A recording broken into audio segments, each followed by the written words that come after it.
Special edition തുടരുന്നു. കെഎസ്ആർടിസിയിൽ പുതിയ തസ്തിക സൃഷ്ടിക്കാൻ നീക്കം. കോർപ്പറേഷനിൽ കോടികളുടെ നഷ്ടത്തിനിടെയാണ് പുതിയ നിയമന നീക്കം. ഇത് സംബന്ധിച്ച രേഖകൾ മീഡിയ വണിന് ലഭിച്ചു. ഗുരുതരമായ സാമ്പത്തിക പ്രതിസന്ധിക്കിടയിലാണ് കെഎസ്ആർടിസിയിൽ ഉന്നത ഉദ്യോഗസ്ഥന്റെ പുതിയ തസ്തിക സൃഷ്ടിക്കാനുള്ള നീക്കം നടക്കുന്നത്. Executive director research and training എന്ന പേരിലാണ് പുതിയ തസ്തിക സൃഷ്ടിക്കുന്നത്. ഇത് സംബന്ധിച്ച് 7-ാം തീയതി നടക്കുന്ന ഡയറക്ടർ ബോർഡ് മീറ്റിംഗിലേക്ക് ബോർഡ് മെമ്പർമാർക്ക് വിതരണം ചെയ്ത നോട്ടിന്റെ കോപ്പിയാണ് മീഡിയ വൺ ഇപ്പോൾ പുറത്തുവിടുന്നത്. നിലവിൽ technical, maintenance and works, administration, operation എന്നിങ്ങനെ 5 എക്സിക്യൂട്ടീവ് ഡയറക്ടർമാർ കെഎസ്ആർടിസിയിൽ നിലവിലുണ്ട്. 1,80,00,000 രൂപ ഈ വകയിൽ കെഎസ്ആർടിസി ചിലവാക്കുന്നുണ്ട്. പുതിയ തസ്തിക സൃഷ്ടിക്കുന്നതിലൂടെ 36 ലക്ഷം രൂപയുടെ അധിക ബാധ്യത കെഎസ്ആർടിസിക്ക് ഉണ്ടാകും. ഈ തസ്തികയിൽ വരുന്ന ആൾക്ക് വേണ്ടുന്ന ഓഫീസ്, സ്റ്റെനോ, പ്യൂൺ, ഡ്രൈവർ, വാഹനം, ഫോൺ എന്നിവയുടെ ചെലവ് വേറെയും കെഎസ്ആർടിസി വഹിക്കേണ്ടി വരും. കഴിഞ്ഞ ബോർഡ് മീറ്റിംഗിൽ ബോർഡിന് നിർദ്ദേശം തള്ളിയിരുന്നു. എന്നാൽ മന്ത്രിയുടെ ഓഫീസ് നേരിട്ടിടപെട്ട് ഈ തസ്തികയ്ക്ക് സർക്കാർ അംഗീകാരം വാങ്ങിക്കൊടുക്കുകയായിരുന്നു. നിലവിൽ വർക്ക് മാനേജറായി ജോലി നോക്കുന്ന MDയുടെ ഇഷ്ടക്കാരനായ ഒരാളെ ഉന്നത തസ്തികയിൽ നിയമിക്കാനാണ് ഈ തസ്തിക സൃഷ്ടിക്കുന്നതെന്ന് ആരോപണമുണ്ട്. ജനറൽ മാനേജറുടെയും ഫിനാൻസ് മാനേജറുടെയും വിയോജനക്കുറിപ്പിനെ അവഗണിച്ചാണ് ഈ തസ്തിക സൃഷ്ടിക്കാനുള്ള തിരക്കിട്ട നീക്കം നടക്കുന്നത്. Sunil Isaac, media one, Thiruvananthapuram. കെഎസ്ആർടിസിയിൽ മിടുക്കന്മാരായ ഉദ്യോഗസ്ഥർ ആവശ്യമാണെന്ന് മന്ത്രി ആര്യാടൻ മുഹമ്മദ്. പുതിയ നിയമനം വിവാദമാക്കേണ്ട കാര്യമില്ലെന്നും അദ്ദേഹം മീഡിയ വണ്ണിനോട് പ്രതികരിച്ചു. ആണെങ്കിലും കുഴപ്പമില്ല, കുറച്ച് നല്ല ഓഫീസർമാരൊക്കെ വന്നാലേ ഇത് ശരിയാക്കാൻ പറ്റുള്ളൂ. അതുകൊണ്ടൊന്നും ഒരു ദോഷം വരില്ല. അല്ല, ഈ പ്രതിസന്ധി എന്ന് പറയുന്ന സമയത്ത് ഇത്രയും പൈസ ഒരു കുഴപ്പമില്ല. ബസ്സുകൾ CNG ഇന്ധനത്തിലേക്ക് മാറ്റണമെന്ന കേന്ദ്ര നിർദ്ദേശം കെഎസ്ആർടിസിയെ കടുത്ത പ്രതിസന്ധിയിലേക്ക് എത്തിച്ചിരിക്കുന്നു. 22,000-ഓളം ബസ്സുകൾ കട്ടപ്പുറത്തിരിക്കുമ്പോഴാണ് കോടികൾ മുടക്കി ഇത്തരമൊരു സംവിധാനത്തിലേക്ക് മാറാനുള്ള കേന്ദ്ര നിർദ്ദേശം വന്നിരിക്കുന്നത്. കെഎസ്ആർടിസി രൂക്ഷമായ ഇന്ധനക്ഷാമം നേരിടുന്ന സാഹചര്യത്തിലാണ് ഡീസലിന് പകരം CNG സംവിധാനം എന്ന നിർദ്ദേശം കേന്ദ്രം കേരളത്തിന് മുന്നിൽ വെച്ചത്. എന്നാൽ പ്രതിമാസം 100 കോടി രൂപയെന്ന വൻ ബാധ്യതയിലേക്ക് നീങ്ങുന്ന കെഎസ്ആർടിസിക്ക് വലിയ സാമ്പത്തിക ബാധ്യത ഏറ്റെടുത്ത് ഇത്തരമൊരു സംവിധാനത്തിലേക്ക് എപ്പോൾ മാറാനാവും എന്ന ചോദ്യമാണ് ഇപ്പോൾ ഉയർന്നു വരുന്നത്. നിലവിലുള്ള ഒരു ബസ്സിനെ പ്രകൃതിവാതക സംവിധാനത്തിലേക്ക് മാറ്റാൻ 2.5 ലക്ഷം രൂപയെങ്കിലും ചിലവ് വരും. നിലവിൽ 5,870 ബസ്സുകളാണ് കെഎസ്ആർടിസിക്ക് നിരത്തിലോടുന്നത്. 2,200 ബസ്സുകൾ കട്ടപ്പുറത്തുമുണ്ട്. 145 കോടി രൂപയിലേറെ ഇതിന് മാത്രം ചിലവാകും. കേന്ദ്ര നിർദ്ദേശത്തെ കെഎസ്ആർടിസിയിലെ ഇടതു വലതു യൂണിയനുകൾ സ്വാഗതം ചെയ്യുമ്പോഴും ഇപ്പോഴത്തെ സാമ്പത്തിക പ്രതിസന്ധിയിൽ ഇതെങ്ങനെ സാധിക്കുമെന്ന ചോദ്യമാണ് ഇവരും ഉയർത്തുന്നത്. നിലവിൽ KSRTC ഫേസ് ചെയ്യുന്ന വലിയ പ്രതിസന്ധിക്ക് ഉള്ളൊരു പരിഹാരമല്ല 100 കോടി രൂപ നൽകിക്കൊണ്ട് CNGയിലേക്ക് കൺവെർട്ട് ചെയ്യുക എന്ന് പറയുന്ന പദ്ധതി. താൽക്കാലികമായ പ്രശ്നത്തിന് പരിഹാരം കണ്ടുപിടിക്കുന്നതിന് പകരം ലോങ് ടേം മെഷറിൽ ചെയ്യാൻ കഴിയുന്ന ഒരു പദ്ധതി ജനത്തിൻ്റെ മുമ്പ് 100 കോടി എന്ന് പറഞ്ഞുകൊണ്ട് കണ്ണിൽ പൊടിയിട്ടുകൊണ്ട് ഒരു പുകമറ സൃഷ്ടിക്കുവാൻ വേണ്ടിയുള്ള ബോധപൂർവമായ ശ്രമമാണ് അവിടെ നടക്കുന്നത്. പക്ഷേ ഇത് ഇപ്പോഴത്തെ ക്രൈസിസ് നേരിടുന്നതിന് പ്രായോഗികമല്ല.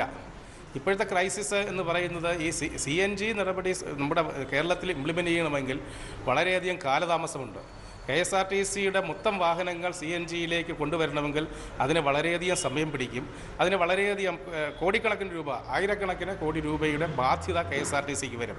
94 ഡിപ്പോകൾക്കായി 66 ഇടത്താണ് ഇന്ധനം നിറയ്ക്കാനുള്ള സംവിധാനം KSRTCക്കുള്ളത്.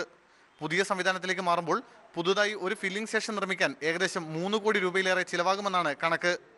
250-നും 300-നും ഇടയിൽ കിലോമീറ്റർ മാത്രമേ ഒരു തവണ വാതകം നിറച്ചാൽ ബസ്സുകൾക്ക് ഓടാനാവൂവെന്നിരിക്കെ നിലവിലുള്ളതിൻ്റെ ഇരട്ടിയെങ്കിലും ഫില്ലിംഗ് സ്റ്റേഷനുകൾ ആവശ്യമായി വരും.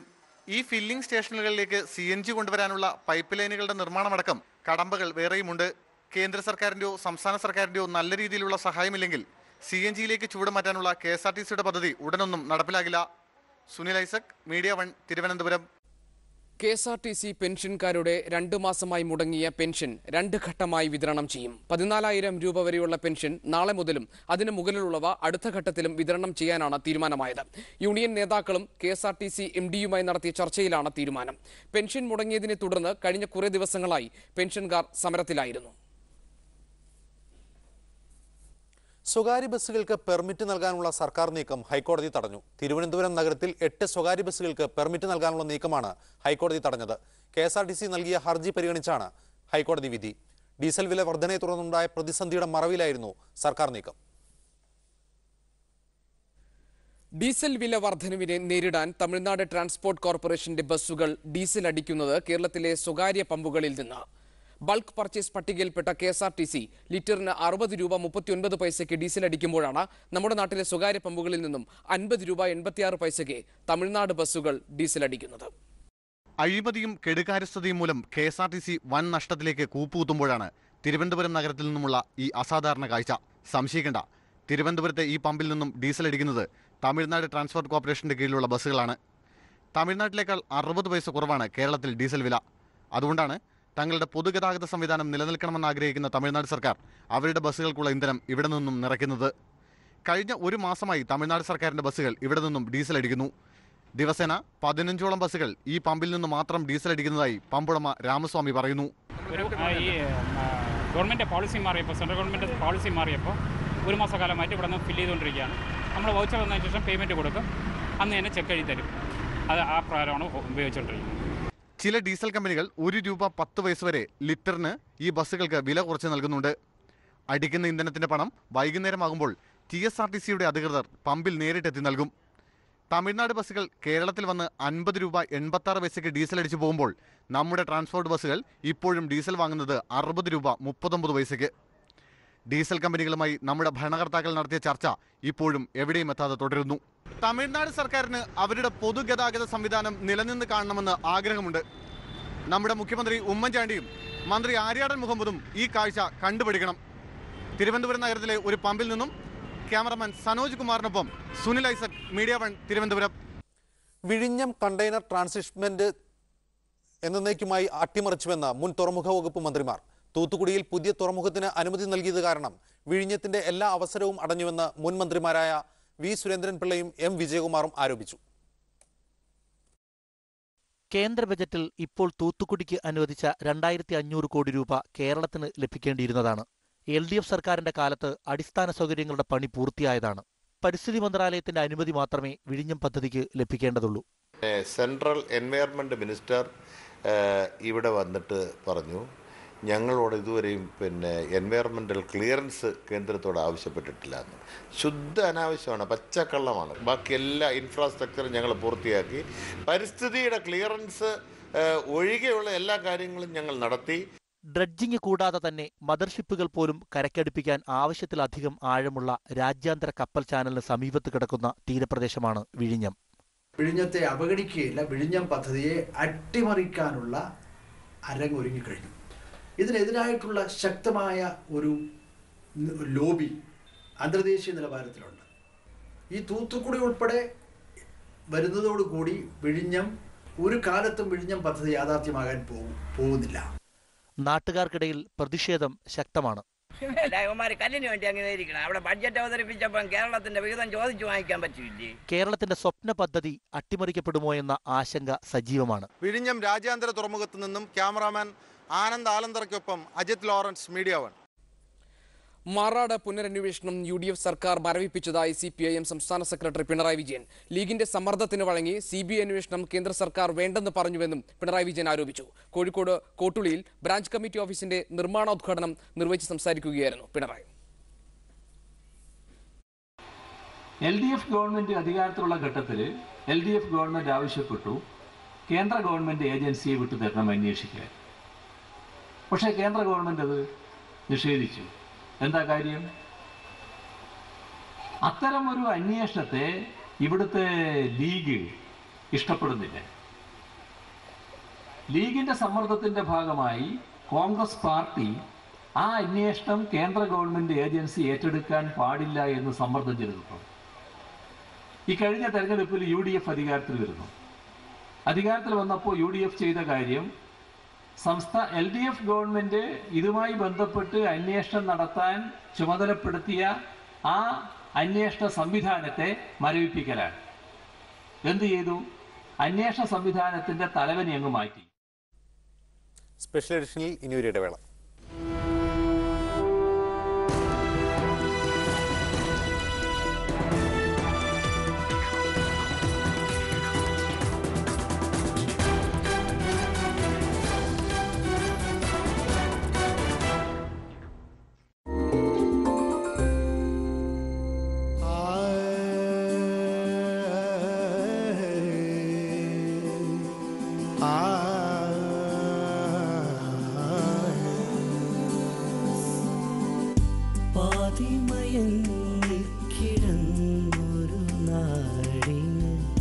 ചേതന തന്ന്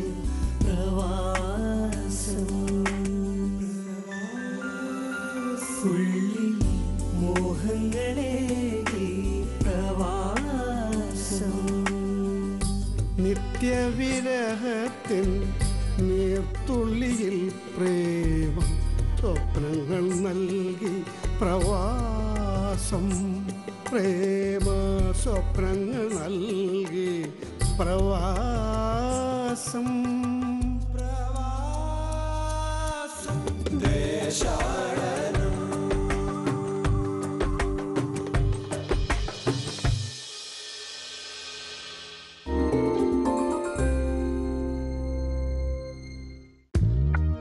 Tambas Deshadanam, brought to you by Tambas. Reach where you wish. Tambas LED flashlight.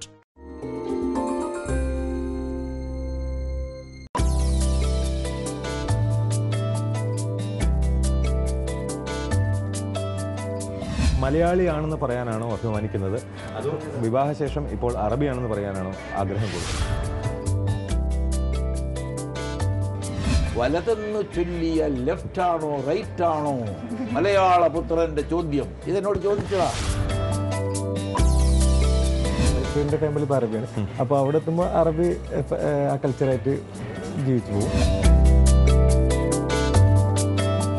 അറബിയുടെ ഇങ്ങോട്ട് മാറുകയാണ്, മലയാളി അങ്ങോട്ട് മാറുന്നത് പോലെ തന്നെ.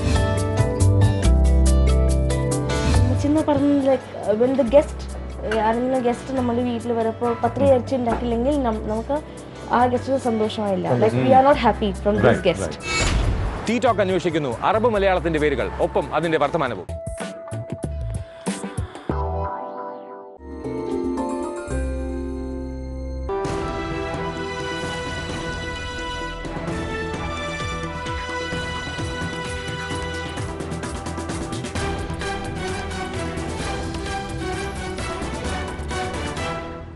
തിരികെത്താം. സ്പെഷ്യൽ എഡിഷൻ തുടരുന്നു. കായംകുളം താപനിലയത്തിലെ വൈദ്യുതി ഉൽപ്പാദനം മറ്റന്നാൾ മുതൽ താൽക്കാലികമായി നിർത്തിവെക്കും. ശുദ്ധജലം ലഭിക്കാത്തതാണ് ഉൽപ്പാദനം നിർത്താൻ കാരണം. ഇതിന്റെ ഭാഗമായി ഇന്നലെ മുതൽ വൈദ്യുതി ഉൽപ്പാദനം 150 മെഗാവാട്ടായി കുറച്ചിരുന്നു. കായംകുളം താപനിലയത്തിലെ കമ്പൈൻഡ് ഹൈഡ്രോ പവർ പ്രൊജക്റ്റിലെ 3 ടെർമിനലുകൾ പ്രവർത്തിക്കുന്നത് നീരാവിയിലാണ്. ഈ ടെർമിനലുകൾ പ്രവർത്തിപ്പിക്കുന്നതിനുള്ള നീരാവിക്കായി ദിവസേന 18,000 കിലോലിറ്റർ ശുദ്ധജലം വേണം. എന്നാൽ നിലയത്തിൻ്റെ പ്രധാന ജലസ്രോതസ്സായ അച്ചൻകോവിലാറ്റിൽ നിന്നും ഇപ്പോൾ ശുദ്ധജലം ലഭ്യമല്ല. ആറ്റിലെ വെള്ളത്തിൽ ഉപ്പിൻ്റെ അംശം ക്രമാതീതമായിരിക്കുകയാണ്. ഇക്കാരണത്താൽ ഫെബ്രുവരി 16 മുതൽ നിലയത്തിലെ തന്നെ സംഭരണിയിലെ വെള്ളമാണ് വൈദ്യുതി ഉൽപ്പാദനത്തിന് ഉപയോഗിക്കുന്നത്. ഇനി 2 ദിവസം കൂടി ഉപയോഗിക്കാനുള്ള വെള്ളം മാത്രമേ ഈ സംഭരണിയിൽ നിന്ന് ലഭിക്കൂ എന്നാണ് അധികൃതർ പറയുന്നത്. പ്രതിദിനം 350 മെഗാവാട്ട് വൈദ്യുതിയാണ് കായംകുളം താപനിലയത്തിൽ ഉൽപ്പാദിപ്പിക്കുന്നത്. ഇതിൽ 328 മെഗാവാട്ട് വൈദ്യുതിയും KSEB ആണ് വാങ്ങുന്നത്. സംസ്ഥാനത്തിന് പ്രതിദിനം 1300 മെഗാവാട്ട് വൈദ്യുതിയാണ് ആവശ്യം. ഈ സാഹചര്യത്തിൽ കായംകുളം നിലയത്തിൽ വൈദ്യുതി ഉൽപ്പാദനം നിർത്തുന്നത് സംസ്ഥാനത്തെ വൈദ്യുതി പ്രതിസന്ധി രൂക്ഷമാക്കും. ജിബി റോക്കി, മീഡിയ 1, ആലപ്പുഴ. കേരളത്തിനുള്ള കാർഷിക കടാശ്വാസ പദ്ധതിയിൽ വൻ ക്രമക്കേട് നടന്നതായി CAG കണ്ടെത്തി. 182 കേസുകളിലാണ് ക്രമക്കേട് നടന്നത്. കടാശ്വാസത്തിന് പകരം മാനദണ്ഡം ലംഘിച്ച് 165 കോടിയുടെ കടം പൂർണ്ണമായി എഴുതി തള്ളിയതായി CAG കണ്ടെത്തി. 1997 മുതൽ 2010 വരെയുള്ള കാലയളവിലാണ് കാർഷിക കടാശ്വാസമായി 52,000 കോടി രൂപ കേന്ദ്ര ധനമന്ത്രാലയം നീക്കിവെച്ചത്. കടക്കണിയിലായ കർഷകരുടെ ആത്മഹത്യകൾ വ്യാപകമായതോടെ 2008 മെയ് മാസത്തിൽ കടാശ്വാസ പദ്ധതി പ്രഖ്യാപിക്കുകയായിരുന്നു. ഈ കടാശ്വാസ പദ്ധതിയിലും കടം എഴുതിത്തള്ളിയതിലും വ്യാപകമായി ക്രമക്കേടുകൾ നടന്നിട്ടുണ്ടെന്നാണ് CAG കണ്ടെത്തിയത്. ഇന്ന് പാർലമെന്റിന്റെ ഇരു സഭകളിലും വെച്ച റിപ്പോർട്ടിൽ കേരളത്തിൽ നടന്ന ക്രമക്കേടുകളെക്കുറിച്ചും വിവരങ്ങളുണ്ട്.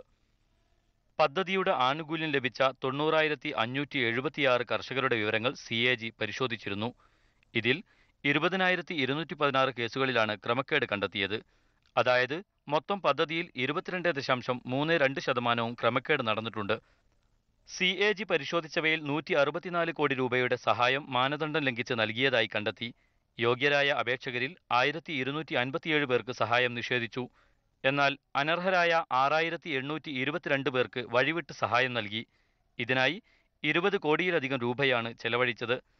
കേരളത്തിൽ 425 കർഷകർ അവഗണിക്കപ്പെട്ടപ്പോൾ 90 ലക്ഷത്തിലധികം രൂപ അനർഹമായി വിതരണം ചെയ്തിട്ടുണ്ട്. കടാശ്വാസം ആവശ്യപ്പെട്ടതിന് കടം പൂർണ്ണമായി എഴുതിത്തള്ളിയ വകയിൽ 1.17 കോടി രൂപ കേരളത്തിൽ അധികമായി ചെലവഴിച്ചു. കാർഷിക വായ്പ എന്ന പേരിൽ കാർഷികേതര ആവശ്യങ്ങൾക്കായി നൽകിയ തുക കേരളത്തിൽ മാത്രം 18 ലക്ഷത്തിലേറെ വരും. റിസർവ് ബാങ്കാണ് പദ്ധതിയുടെ നോഡൽ ഏജൻസി. വിവിധ ബാങ്കുകൾ മുഖേനയാണ് പദ്ധതി നടപ്പിലാക്കിയത്. ക്രമക്കേടിന് ഉത്തരവാദികളായ ബാങ്കുകൾക്കും സ്ഥാപനങ്ങൾക്കുമെതിരെ നടപടി വേണമെന്ന് CAG സർക്കാരിനോട് ആവശ്യപ്പെട്ടു. മീഡിയ 1 ന്യൂഡൽഹി. ഒഡീഷയിലെ പോസ്കോ ഉരുക്ക് കമ്പനിക്കായുള്ള സ്ഥലം ഏറ്റെടുക്കൽ 3-ാം ദിവസവും തുടരുന്നു. പ്രദേശത്ത് ജില്ലാ കലക്ടർ നിരോധനാജ്ഞ പ്രഖ്യാപിച്ചിട്ടുണ്ട്. അതേസമയം ബോംബ് സ്ഫോടനത്തിൽ പോസ്കോ വിരുദ്ധ സമര നേതാക്കൾ കൊല്ലപ്പെട്ടതിന് പിന്നിൽ ഗൂഢാലോചനയാണെന്ന് സമരസമിതി കൺവീനർ അഭയ് സാഹു ആരോപിച്ചു. വൻ പോലീസ് സംരക്ഷണയിലാണ് ഭൂമി ഏറ്റെടുക്കൽ പുരോഗമിക്കുന്നത്. സമരക്കാരുടെ എതിർപ്പ് കാരണം നിർത്തിവച്ചിരിക്കുകയായിരുന്നു ഇത്. 2 തഹസിൽദാർമാരുടെ നേതൃത്വത്തിലാണ് ഏറ്റെടുക്കൽ നടക്കുന്നത്. നിരോധനാജ്ഞ ഏർപ്പെടുത്തിയതിനു പുറമെ 300-ലധികം പോലീസുകാർ പ്രദേശത്ത് തമ്പടിച്ചിട്ടുണ്ട്. കർഷകരുടെ എതിർപ്പ് അവഗണിച്ച് പൈൻമരങ്ങൾ മുറിച്ചു നീക്കുന്നത് തുടരുകയാണ്. അതിനിടെ പോസ്കോ വിരുദ്ധ സമരക്കാർക്ക് നേരെ ബോംബാക്രമണം നടന്ന പറ്റ്ന ഗ്രാമത്തിൽ ഇപ്പോഴും സംഘർഷാവസ്ഥ നിലനിൽക്കുന്നു. ബോംബ് നിർമ്മാണത്തിനിടെയാണ് സ്ഫോടനമുണ്ടായതെന്ന് പോലീസ് പറഞ്ഞതോടെ വ്യാപകമായ അറസ്റ്റിന് സാധ്യത തെളിഞ്ഞിരിക്കുകയാണ്. പോലീസ് വേട്ട ഭയന്ന് സമരപ്രവർത്തകർ മിക്കവരും ഒളിവിലാണ്. പോസ്കോയുടെ ഗുണ്ടകളാണ് ആക്രമണത്തിന് പിന്നിലെന്നും സംഭവമുണ്ടായത് അറിയിച്ചിട്ടും സമയത്ത് പോലീസ് എത്താതിരുന്നതിന് പിന്നിൽ ഗൂഢാലോചനയുണ്ടെന്നും പോസ്കോ പ്രതിരോധ സംഗ്രാം സമിതി കൺവീനർ അഭയ് സാഹു പറഞ്ഞു. പോലീസ് ଏବଂ ଜିଲ୍ଲାପାଳ ଘଟଣା ଅନୁଧ୍ୟାନ କରିବାକୁ ଆସି ଆଜି ଯାହା ବୟାନ ଦେଇଛନ୍ତି ଇଏ ଜିଲ୍ଲା ପ୍ରଶାସନର ଏକ ଚିରାଚରିତ ବୟାନ. ଆମେ ଦାବି କରୁଛୁ ଯେ ଗୋଟେ ସର୍ବଦଳୀୟ କମିଟି ଏବଂ ବିଭିନ୍ନ ଜନ ଆନ୍ଦୋଳନର କମିଟି ନିରପେକ୍ଷ ତଦନ୍ତ କରନ୍ତୁ, ଜାଗା ଉପରକୁ ଆସନ୍ତୁ ଏବଂ ഈ അപ്പീൽ ମଧ୍ୟ ଆମେ ଓଡ଼ିଶା ଏବଂ ଦେଶବାସୀଙ୍କୁ କରିବାକୁ ଚାହୁଁ. ശനിയാഴ്ച നടന്ന സ്ഫോടനത്തിൽ 3 പോസ്കോ വിരുദ്ധ പ്രവർത്തകർ കൊല്ലപ്പെടുകയും ഒരാൾക്ക് ഗുരുതരമായി പരിക്കേൽക്കുകയും ചെയ്തിരുന്നു. ദേശീയം മീഡിയ 1. പ്രധാനമന്ത്രിയാകാനില്ലെന്ന് കോൺഗ്രസ് ഉപാധ്യക്ഷൻ രാഹുൽ ഗാന്ധി. പാർട്ടിയെയും മുന്നണിയെയും ശക്തിപ്പെടുത്തുകയാണ് ലക്ഷ്യം. സംഘടനാ പ്രവർത്തനത്തിന് മുൻഗണന നൽകും. ഹൈക്കമാൻഡ് സംസ്കാരം കോൺഗ്രസിൽ നിന്ന് ഒഴിവാക്കണമെന്നും രാഹുൽ പറഞ്ഞു. മുകുൾ സാങ്മ മേഘാലയ മുഖ്യമന്ത്രിയായി സത്യപ്രതിജ്ഞ ചെയ്തു. ഇന്ന് ഷിലോങ്ങിലെ രാജ്ഭവനിൽ ഗവർണർ രഞ്ജിത് ശങ്കർ പ്രതിജ്ഞാവാചകം ചൊല്ലിക്കൊടുത്തു. നിയമസഭാ തെരഞ്ഞെടുപ്പിൽ 60-ൽ 29 സീറ്റ് നേടിയ കോൺഗ്രസ് 9 സ്വതന്ത്ര MLA-മാരുടെ പിന്തുണയോടെയാണ് ഭരണം നടത്തുന്നത്. ഇത് 2ാം തവണയാണ് മുകുൾ സാങ്മ മേഘാലയ മുഖ്യമന്ത്രിയാകുന്നത്. ടൈറ്റാനിയം അഴിമതി കേസിൽ അന്വേഷണം പൂർത്തിയായതായി വിജിലൻസ്. തിരുവനന്തപുരം പ്രത്യേക വിജിലൻസ് കോടതിയിലാണ് പ്രോസിക്യൂഷൻ ഇക്കാര്യം അറിയിച്ചത്. ഈ മാസം 19-നകം റിപ്പോർട്ട് ഹാജരാക്കാൻ കോടതി ഉത്തരവിട്ടു. ടൈറ്റാനിയം കേസുമായി ബന്ധപ്പെട്ട വിജിലൻസ് റിപ്പോർട്ട് സമർപ്പിക്കാൻ കോടതി നൽകിയ അവസാന ദിവസം ഇന്നായിരുന്നു. കഴിഞ്ഞ മാസം 5-ന് വിജിലൻസ് ജഡ്ജി S. മോഹൻദാസ് ഈ കേസ് അന്വേഷിക്കുന്ന വിജിലൻസ് ഡിവൈഎസ്പി അജയകുമാറിനെ അന്വേഷണ റിപ്പോർട്ട് വൈകുന്നത് ചൂണ്ടിക്കാട്ടി രൂക്ഷമായ ഭാഷയിൽ വിമർശിച്ചിരുന്നു. തുടർന്ന് ഇന്ന് റിപ്പോർട്ട് സമർപ്പിക്കാൻ കോടതി നിർദ്ദേശിക്കുകയായിരുന്നു. എന്നാൽ കേസ് പരിഗണിച്ചപ്പോൾ വിജിലൻസ് അഭിഭാഷകൻ 14 ദിവസത്തേക്ക് കൂടി സാവകാശം ആവശ്യപ്പെട്ടു. കേസിന്റെ അന്വേഷണം പൂർത്തിയായെന്നും എന്നാൽ ഇതിന്റെ നടപടിക്രമങ്ങൾ പൂർത്തിയാക്കാൻ റിപ്പോർട്ട് വിജിലൻസ് SP-ക്ക് സമർപ്പിച്ചിരിക്കുകയാണെന്നും വിജിലൻസ് കോടതിയെ അറിയിച്ചു. ഇത് കോടതി അംഗീകരിക്കുകയായിരുന്നു. എന്നാൽ ഈ റിപ്പോർട്ട് പ്രതികളെ രക്ഷിക്കാനുള്ളതാണെന്ന് സംശയിക്കുന്നതായി പ്രതിഭാഗം അഭിഭാഷകൻ S. ചന്ദ്രശേഖരൻ നായർ പറഞ്ഞു. ആ റിപ്പോർട്ടിലെ കണ്ടൻസിനെ കുറിച്ചാണ് നമുക്ക് ആശങ്കയുള്ളത്. ഈ റിപ്പോർട്ട് തയ്യാറാക്കാനായിട്ട് അവലംബിച്ച അവരുടെ രീതികൾ, അവർ പ്രതികൾക്ക് എല്ലാ തരത്തിലും രക്ഷപ്പെടാൻ ഉതകുന്ന തരത്തിൽ പഴുതുകൾ തയ്യാറാക്കിയിട്ടാണ് ഈ റിപ്പോർട്ട് ഉണ്ടാക്കുന്നത്. 2005-ലാണ് കേസിനാസ്പദമായ സംഭവം നടന്നത്. ടൈറ്റാനിയം മാലിന്യ നിർമ്മാർജ്ജന പ്ലാന്റിനായി അന്നത്തെ UDF സർക്കാർ 256 കോടി രൂപ അനുവദിക്കുകയും ഇതിന്റെ ഉപകരണങ്ങൾ തിരക്കിട്ട് വാങ്ങുകയും ചെയ്ത വകയിൽ സർക്കാർ ഖജനാവിന് 200 കോടി രൂപയുടെ നഷ്ടമുണ്ടായതായാണ് കേസ്. അന്ന് മുഖ്യമന്ത്രിയായിരുന്ന ഉമ്മൻചാണ്ടി, വ്യവസായ മന്ത്രിയായിരുന്ന VK ഇബ്രാഹിം കുഞ്ഞ്, KPCC പ്രസിഡന്റ് രമേശ് ചെന്നിത്തല എന്നിവരാണ് കേസിലെ പ്രധാന പ്രതികൾ. മീഡിയ 1 തിരുവനന്തപുരം. 2011-12 വർഷത്തിൽ സംസ്ഥാനത്ത് സെൻസസ് ഡ്യൂട്ടി ചെയ്ത അധ്യാപകർക്ക് 8 ദിവസത്തെ ലീവ് സറണ്ടർ മാത്രമേ അനുവദിക്കാവൂ എന്ന് കാണിച്ചുള്ള ധനവകുപ്പിന്റെ ഉത്തരവ് പുറത്തിറങ്ങി. ഡ്യൂട്ടിയിലുണ്ടായിരുന്ന അധ്യാപകർ നേരത്തെ 24 ലീവ് വരെ സറണ്ടർ ചെയ്ത് വേതനം കൈപ്പറ്റിയിരുന്നു. അവധി ദിവസങ്ങളിൽ 2 ദിവസം ജോലി ചെയ്യുമ്പോൾ 1 ലീവ് സറണ്ടർ ചെയ്യാം. സെൻസസിനായി 16 ദിവസത്തെ ഡ്യൂട്ടിയാണ് അധ്യാപകർക്ക് നൽകിയിരുന്നത്. ഒരു ഇടവേള കൂടി.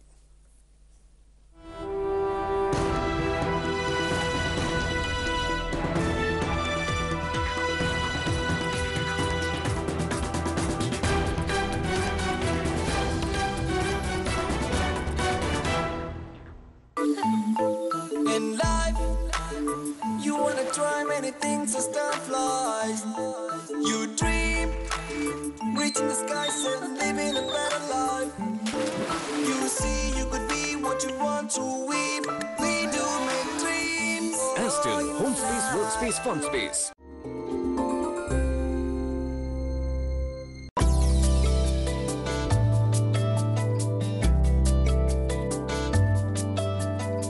മലയാളിയാണെന്ന് പറയാനാണോ അഭിമാനിക്കുന്നത്, അതോ വിവാഹശേഷം ഇപ്പോൾ അറബിയാണെന്ന് പറയാനാണോ ആഗ്രഹം കൊടുക്കുന്നത്? വലതെന്ന് ചൊല്ലിയ ലെഫ്റ്റ് ആണോ റൈറ്റ് ആണോ മലയാള പുത്രന്റെ ചോദ്യം. ഇതെന്നോട് ചോദിച്ചതാ. എൻ്റെ ഫാമിലി ഇപ്പോൾ അറബിയാണ്. അപ്പോൾ അവിടെ എത്തുമ്പോൾ അറബി ആ കൾച്ചറായിട്ട് ജീവിച്ചു പോകും. അറബിയുടെ ഇങ്ങോട്ട് മാറുകയാണ്, മലയാളി അങ്ങോട്ട് മാറുന്നത് പോലെ തന്നെ. ചിന്ന പറഞ്ഞത് ലൈക്ക് വെൻ ദ ഗസ്റ്റ്, ആരെങ്കിലും ഗസ്റ്റ് നമ്മുടെ വീട്ടിൽ വരുമ്പോൾ പത്രി ഇറച്ചി ഉണ്ടാക്കില്ലെങ്കിൽ നമുക്ക് ആ ഗസ്റ്റിന് സന്തോഷമായില്ല. Like we are not happy from this guest. Tea talk അന്വേഷിക്കുന്നു അറബ് മലയാളത്തിന്റെ പേരുകൾ, ഒപ്പം അതിന്റെ വർത്തമാനവും.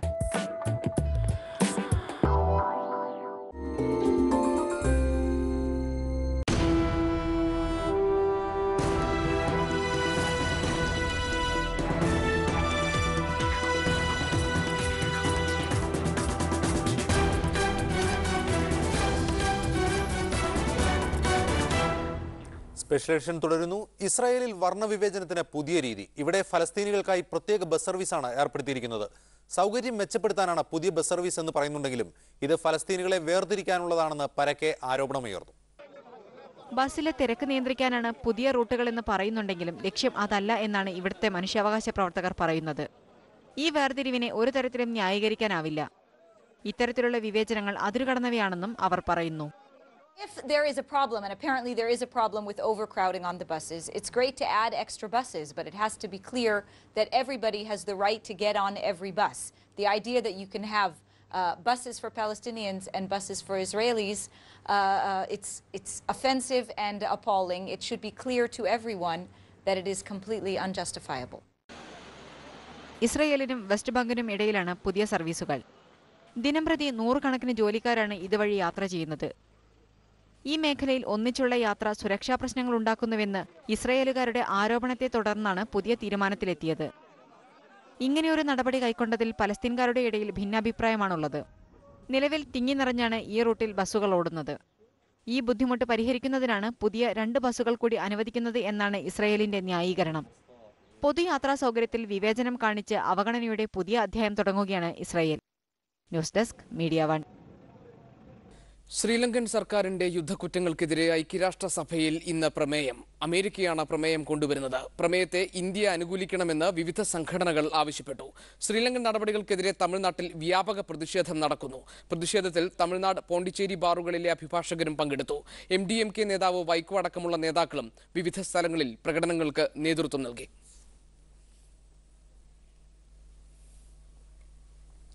അമേരിക്കയുടെ എതിർപ്പിനെ മറികടന്ന് ഇറാനിൽ നിന്ന് പാകിസ്ഥാനിലേക്കുള്ള ഗ്യാസ് പൈപ്പ് ലൈൻ പദ്ധതി തുടങ്ങാൻ പാകിസ്ഥാൻ തീരുമാനം. ഈ മാസം 11-ന് പദ്ധതിയുടെ ഉദ്ഘാടനം നിർവഹിക്കുമെന്ന് പ്രസിഡന്റ് ആസിഫ് അലി സർദാരി പറഞ്ഞു. 1994-ലാണ് ഇറാനിൽ നിന്നുള്ള ഗ്യാസ് പൈപ്പ് ലൈൻ പദ്ധതി ആവിഷ്കരിച്ചത്. അമേരിക്കയുടെ എതിർപ്പിനെ തുടർന്നാണ് പദ്ധതി നടപ്പാക്കുന്നത് ഇതുവരെ വൈകിയത്.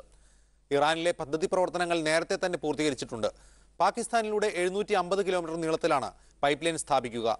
ദിവസവും 21.5 million cubic metre gas pipe line വഴി പാകിസ്ഥാന് ലഭിക്കും. 15 മാസത്തിനകം പദ്ധതി പൂർത്തീകരിക്കാനാണ് തീരുമാനം.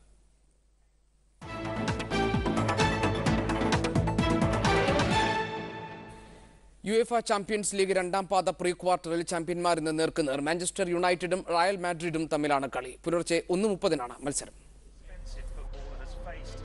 റയൽ മാഡ്രിഡും മാഞ്ചസ്റ്ററും മത്സരിക്കുമെന്നതിനേക്കാൾ ക്രിസ്ത്യാനോ റൊണാൾഡോ മാഞ്ചസ്റ്ററിന്റെ ഹോം ഗ്രൗണ്ടിൽ കളിക്കുന്നു എന്നതാണ് പ്രത്യേകത.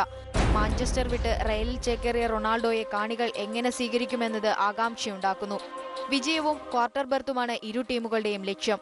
ഓൾഡ് ട്രാഫോർഡിൽ നിന്ന് ഇതിനു മുമ്പ് നടന്ന മത്സരങ്ങളിൽ ഇരു ടീമുകളും 12 ഗോളുകളാണ് നേടിയത്.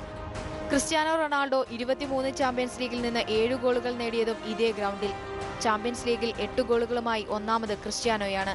ഒരാഴ്ചക്കിടെ 2 തവണ ബാഴ്സയെ തോൽപ്പിച്ച ആവേശത്തിലാണ് റയൽ കളിക്കാനിറങ്ങുക. ഓൾഡ് ട്രാഫോർഡിൽ നടന്ന ആദ്യ പാദം 1-1 അവസാനിച്ചതിനാൽ ഗോൾ രഹിത സമനില പോലും മാഞ്ചസ്റ്ററിനെ തുണയ്ക്കും. റയലിന് വിജയമോ ഒന്നിലധികം ഗോളുകൾ ഉണ്ടാവുന്ന സമനിലയോ വേണം. ഇരുകൂട്ടരും മികച്ച സംഘത്തെയാണ് കളത്തിലിറക്കുന്നത്. റയലിൽ പരിക്കുമായി പുറത്തിരുന്ന ക്യാപ്റ്റനും ഡിഫൻഡർ മാർസലോയും ടീമിലുണ്ട്. ഫാബിയോ കോൺട്രാവോയെ മാറ്റി മാർസലോയെ മാറ്റിപ്പരീക്ഷിക്കുമോ എന്നത് കാത്തിരിക്കണം. സാന്റിയാഗോ ബെർണബ്യൂവിൽ മതിപ്പുളവാക്കുന്ന കളി പുറത്തെടുത്ത ഫിൽ ജോൺസിന്റെ പരിക്കാണ് മാഞ്ചസ്റ്ററിന്റെ പ്രശ്നം. കഴിഞ്ഞ കളിയിൽ നോർവിച്ച് സിറ്റിക്കെതിരെ കളിക്കാതിരുന്ന പ്രതിരോധ താരം റിയോ ഫെർഡിനാൻഡ്സിന്റെ തിരിച്ചുവരവാണ് മാഞ്ചസ്റ്ററിന്റെ ആത്മവിശ്വാസം. മറ്റൊരു മത്സരത്തിൽ German team Borussia Dortmund Ukraine club Shakhtar ഡൊണസ്കിനെ നേരിടും. കായികം മീഡിയ 1. ഹൈദരാബാദ് ക്രിക്കറ്റ് ടെസ്റ്റിൽ ഇന്ത്യ ഇന്നിംഗ്സിനും 135 റൺസിനും ജയിച്ചു. രണ്ടാം ഇന്നിംഗ്സിൽ ഓസ്ട്രേലിയ 131 റൺസിന് പുറത്തായി. അശ്വിൻ 5ഉം ജഡേജ 3 വിക്കറ്റുകൾ വീഴ്ത്തി. ചേതേശ്വർ പൂജാരയാണ് മാൻ ഓഫ് ദി മാച്ച്. ഈ വിജയത്തോടെ ഏറ്റവും കൂടുതൽ ടെസ്റ്റ് വിജയം നേടുന്ന ഇന്ത്യൻ ക്യാപ്റ്റൻ എന്ന റെക്കോർഡ് ധോണിക്ക് സ്വന്തമായി. That was given finally. So this is it. Ravichandran Ashwin picks up his 5th wicket. Dharmasena reckons that was good enough. India got 2-0 up, winning by an innings and 135 runs.